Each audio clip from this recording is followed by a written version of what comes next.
Hey everyone, RJ here with CV Tech, and today I'm going to be discussing a phone that just came out to Boost Mobile, and that phone is the Kyocera Hydro Reach.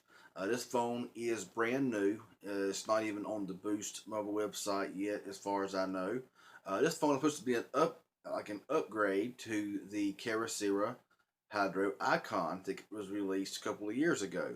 And I found some specs about the phone that I want to discuss with y'all. Give you my thoughts on the phone, even though I don't have the phone, of course, right now. But I want to give you my thoughts on it. Give you some specs that I found and wrote down. Let's go ahead and get started with this. This phone is going to have a 5-inch QHD display. So it's not HD. I'm saying it's probably going to be like 540 by 960 resolution. This phone's going to also run Android 5.1 Lollipop. Now, for 2016, here's mid-April, you would figure this phone would come out with Marshmallow already, because Kyocera being coming out with 5.1, highly doubtful that it'll ever see 6.0. I'm not saying that for sure, but I know how they are with their updates for Android, for like Kyocera, ZTE, and all of that. They're not very good at doing stuff like that, so it may be stuck on 5.1, but hey, who knows? This phone's also, of course, going to be waterproof and dust-proof. I'm not sure if it's going to be mil-spec or not. I'm sure it will be. I guess we'll tell whenever the phone comes available to buy, because I am planning on purchasing the phone when it does. I'm not sure the price of it yet. I'm sure probably it'll be not too expensive, but I'm not even seeing a price on it yet. So anyway, it's also going to have a 5 megapixel rear camera and a 2 megapixel camera on the front. I'm guessing it's going to be 1080 recording.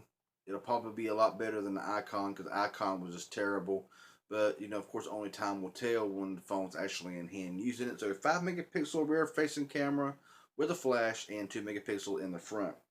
Now this phone, of course, is going to be 3G, 4G, LTE, enhanced LTE compatible.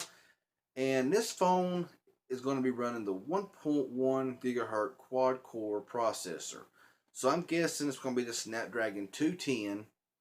It's only going to be having 1 gigabyte of RAM with 8 gigs of built-in storage, which is really disappointing. And this phone is going to have a 2160 milliamp hour non-removable battery.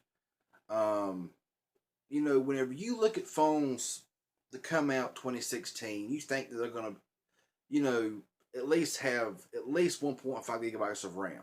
At least 1.5 gigabytes of RAM. 2 is awesome, but 1.5 should be the minimum in my opinion. But to have a phone come out in 2016 like this with bare bones, I mean, running the Snapdragon 210 1.1 quad core processor, comparing it to the Kyocera Hydro Icon that's been now since 2014, they actually went backwards with this new phone. The only real difference between the two phones, to the best of my knowledge and from what I've read about, is it's going to have a bigger screen. This also has a 540 by 960 resolution screen, probably the same screen that's going to be on the new 5-inch display on the Hydro Reach. This is a 4.5-inch display. This phone's got NFC, which the new Kyocera phone, from what I have researched, does not have. So that's been took away. This phone has 1.5 gigabytes of RAM, while they backed up on the new one, on the new Hydro Reach, to only 1 gigabyte of RAM. Both of them sport 8 gigs of onboard or 8 gigs of RAM onboard storage. This battery here is removable. 2,000 milliamp hour battery that is replaceable, so you can buy extra batteries, versus a 2160 that can't be replaced. This phone runs the 1.2 gigahertz quad core Snapdragon 400 processor.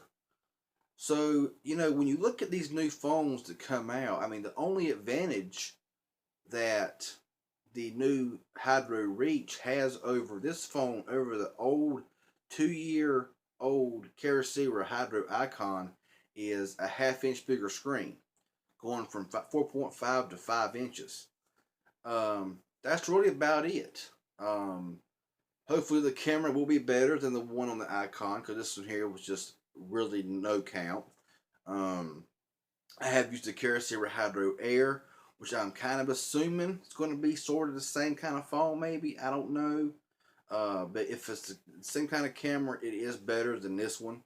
But it's kind of disappointing when you see these new phones coming out to Boost Mobile, and they're so low spec. I mean, 1.5 gigabytes of RAM to 2 gigabytes of RAM is perfect for a phone. I mean, especially if you want to run something like Facebook. 1 gigabyte of RAM, just don't cut it. Now, on my phones that run 1.5 gigabytes of RAM, like the Hydro Icon, the HTC 626, and so on, they run excellent with Facebook. But with 1 gigabyte of RAM, it bogs it down, it slows it down, it freezes up.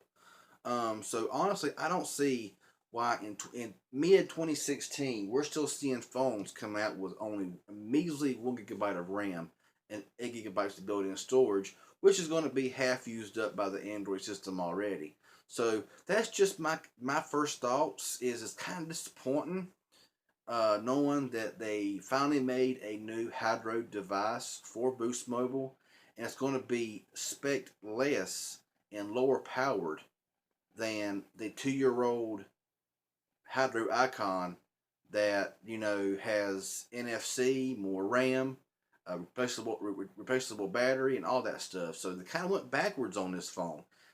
This phone shouldn't be more than $100. If it is, it's going to be a ripoff. That's just my personal opinion. So, got any questions or comments about this new phone coming out, or any information I can give? Leave them in the comment section below. If this was informative in any way, give me that thumbs up. I sure would appreciate it. If you haven't subscribed to my channel already, please hit that subscribe button down below. I really appreciate it. Y'all have a good one. Stay tuned for the next video.